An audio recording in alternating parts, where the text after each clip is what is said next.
বিসমিল্লাহির রহমানির রহিম। প্রিয় দর্শকবৃন্দ, আপনারা দেখতে পাচ্ছেন লালমনিরহাট জেলা হাতীবান্ধা থানা 2 নং গড্ডিমারি ইউনিয়নের 8 নং ওয়ার্ডে প্রচুর পরিমাণে মুষলধারে বৃষ্টি হচ্ছে। বৃষ্টি আর বৃষ্টি, আপনারা জানেন বৃষ্টি সবসময় বেশি হয়ে থাকে আষাঢ় শ্রাবণ মাসে মুষলধারে বৃষ্টি হয়। এখন চৈত্র মাসে বৃষ্টি হচ্ছে। আকাশের কান্না কোনো কিছুতেই যেন থামছে না। আকাশ অঝরে কাঁপছে।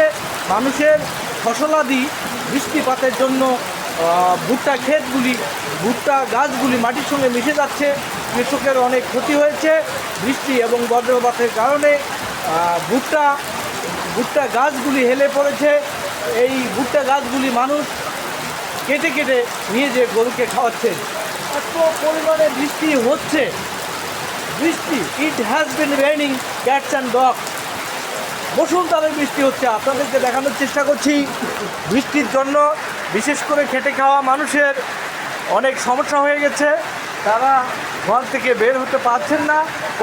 কর্মমুখী মানুষের অনেক বিপদ হয়ে গেছে। আপনাদেরকে দেখানোর চেষ্টা করছি গড্ডিমারি হাটে বৃষ্টির পানিতে জমে গেছে আধা হাঁটু। আপনাদেরকে দেখাচ্ছি এতই পরিমাণে বৃষ্টি হচ্ছে। এভাবে বৃষ্টি চলতে থাকলে মানুষের জনজীবন বিচ্ছিন্ন হয়ে পড়বে। আপনারা জানেন এরকম বৃষ্টিপাতে বিভিন্ন ফসলাদি মাটির সঙ্গে মিশে যাচ্ছে। আর কর্মমুখী মানুষ বেকার হয়ে পড়েছে। তাদের কাজের অনেক সমস্যা দেখা দিচ্ছে। মানুষ জীবিকা নির্বাহ কীভাবে করবে যদি বৃষ্টির জন্য ঘর থেকে বের হতে না পারেন? তাহলে আপনারা তো বুঝতে পারছেন এইভাবে বৃষ্টি হচ্ছে। চৈত্র মাসের বৃষ্টি, গত কয়েকদিন আগে শিলাবৃষ্টি হয়েছে বিভিন্ন লোকেশনে। আমাদের এখানে রাত্রে শিলাবৃষ্টি হয়েছিল। শিলাবৃষ্টিতে তেমন ক্ষতি হয়নি, তখন যে শিলাবৃষ্টি নেমে পড়ে তা বলা বাহুল্য।